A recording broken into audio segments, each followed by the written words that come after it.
Olá, aqui Pastor Odivan. Gostaria hoje de fazer uma reflexão sobre o ministério do profeta Elias no seu período inicial, só a introdução mesmo. No capítulo 17 de 1 Reis é onde começa tudo. Elias foi o porta-voz de Deus contra o pecado. É isso que é um profeta, um porta-voz de Deus contra o pecado. E é assim que os profetas eram entendidos naquele tempo. Elias, cujo nome significa Jeová é meu Deus, era de Tisbe, em Gileade. Elias profetizou durante a primeira metade do século 9 a.C., durante o reinado de Acabe no Reino do Norte, sua esposa perversa, Jezabel. Elias apareceu subitamente e o que se sabe dele é o que começa em 1 Reis, capítulo 17. 8 capítulos registram seu ministério. Ele é mencionado 77 vezes no Velho Testamento e 29 vezes no Novo Testamento. Elias mostrou-se corajoso profeta de Deus, em Deus como o único Deus. Ele defendeu esta crença. Jeová é o único Deus. Foi um arauto, um corajoso profeta de Deus num tempo de extrema idolatria. Elias apresentou Deus como o único Deus e Yahvé como o único Deus que dá o alimento, que dá a chuva, que dá o sol, que faz a terra produzir, em contraste com a crença de que Baal e Asera é que davam essas coisas.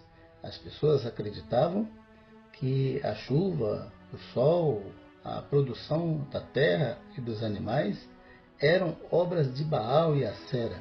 Veja que absurdo, Então Elias pregou Deus como o único Deus que dá essas bênçãos. E foi por isso que ele decretou que não choveria. Porque se é Baal que dá a chuva, eu quero ver agora, se vai chover. E Deus, 1 Reis, capítulo 17, ele não inicia dizendo assim diz o Senhor, mas ficou claro que Deus concordava, porque quem realmente parou de chover, fez parar de chover, é Deus, não Elias. É Deus que tem o poder sobre todas as coisas, sobre a natureza. Então Elias condenou a idolatria que desde o início da divisão do reino e o começo de Israel, nas 10 tribos que ficou no norte, foi instituído por Jeroboão a idolatria. Com medo que o povo fosse ao sul para adorar no templo em Jerusalém e fizesse aliança com o reino do sul, ele assim perdessem seus súditos, ele então instituiu um culto no reino do norte, construiu um bezerro de ouro e disse para o povo: olha, este é o teu Deus que te tirou da terra do Egito. Veja que absurdo. É isso que se chama blasfêmia, na verdade, idolatria e blasfêmia. Instituir atribuir a ídolos aquilo que é obra de Deus. É uma ingratidão muito grande que ele demonstrou para com Deus naquele tempo.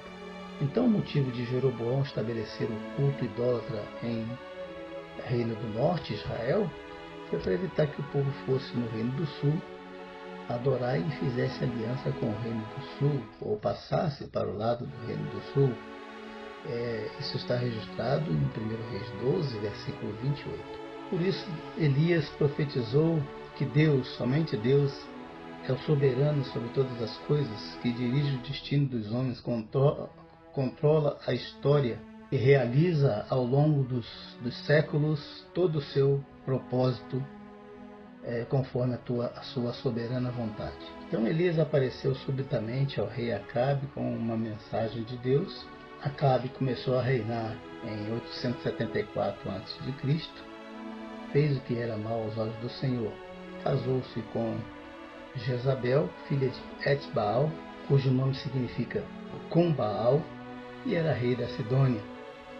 Jezabel converteu Acabe ao culto a Baal.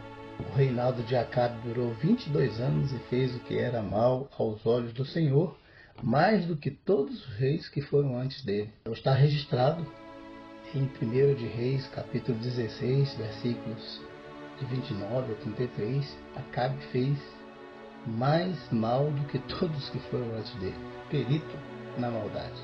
Ele foi idólatra, fez alianças com idólatras, casou-se com idólatra, estabeleceu o culto a Baal em Israel. Baal era uma divindade, um ídolo, em que as pessoas acreditavam que era o Senhor. Na verdade, o nome Baal significa Senhor, possuidor, dono, ou Deus Sol, exibindo todas as suas energias, produzindo luz.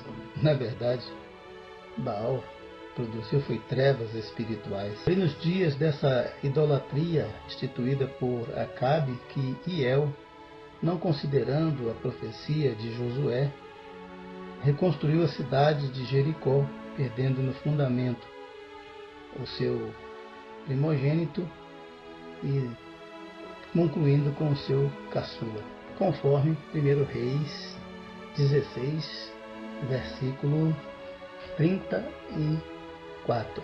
Então foi nesse tempo que surgiu o profeta Elias para denunciar o pecado, condenar a idolatria e pregar Yahvé como o único Deus verdadeiro, o único Deus que controla os destinos dos homens, que dá o alimento, que dá todas as coisas para a nossa subsistência neste mundo e que dirige a história para um fim que Ele, Deus, deseja.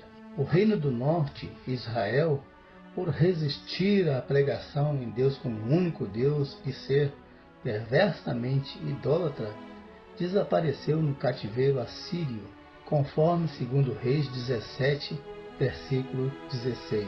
Mas alguns creram na pregação de Elias e puderam provar do amor de Deus, do poder de Deus, nas suas provisões, os seus livramentos durante esse período de trevas em Israel. Darei sequência a essas reflexões sobre o profeta Elias e aí vou mencionar várias pessoas que provaram, mesmo nesse tempo de escuridão, de idolatria, provaram de Deus o amor, a providência, o socorro em tempos difíceis, porque creram nele, porque aceitaram crer que Yahvé é o único Deus. Então Elias é um personagem muito interessante para todos nós, em todos os tempos, em todas as épocas. Muito inspirador.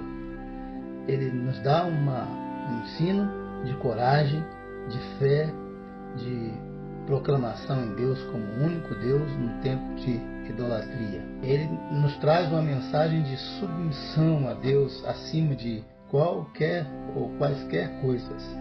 A pregação de Elias fala a nós hoje, chamando-nos à submissão a Deus, à luta contra o pecado, contra a idolatria e à fidelidade a Deus acima de qualquer coisa. Então, que nós possamos aprender com o profeta Elias nesses dias difíceis em que vivemos. Também estamos cercados de um contexto de muitas idolatrias. As pessoas estão inventando deuses para si a cada dia. E isso não vai ter boas consequências para ninguém. Assim como Elias decretou a falta de chuva, e muitas pessoas, até aqueles que temiam a Deus, foram atingidas. Inclusive ele, o próprio profeta Elias.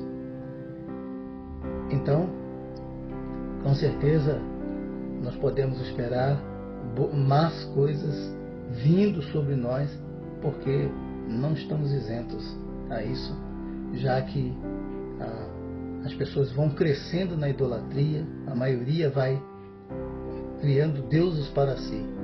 Vão criando deuses para si. Nós hoje também estamos na mesma situação. Nós vivemos num mundo, e especialmente num país, em que as pessoas estão inventando deuses para si. Estão criando cada dia mais cultos absurdos, que nada tem a ver com o culto ao Deus verdadeiro e único. Na verdade, só existe um Deus. Tudo que existe além disso são invenções, ilusões humanas, rebelião contra Deus. Então as consequências não devem ser boas. Assim como Elias fez parar de chover, isso atingiu a todo Israel, inclusive o próprio profeta e a própria comunidade dos profetas, ninguém foi isento. Isso também, com certeza, virá sobre nós, e como muitas coisas já têm até vindo sobre nós, porque as pessoas estão deixando Deus para estabelecer os seus próprios deuses. E isso não vai ser bom. Isso vai dar ruim. Então estejamos preparados para defendermos corajosamente a fé em um único Deus, Deus verdadeiro, o Deus Pai do nosso Senhor Jesus Cristo, que nos dá a vida e nos dá a salvação. Que Deus abençoe a sua vida.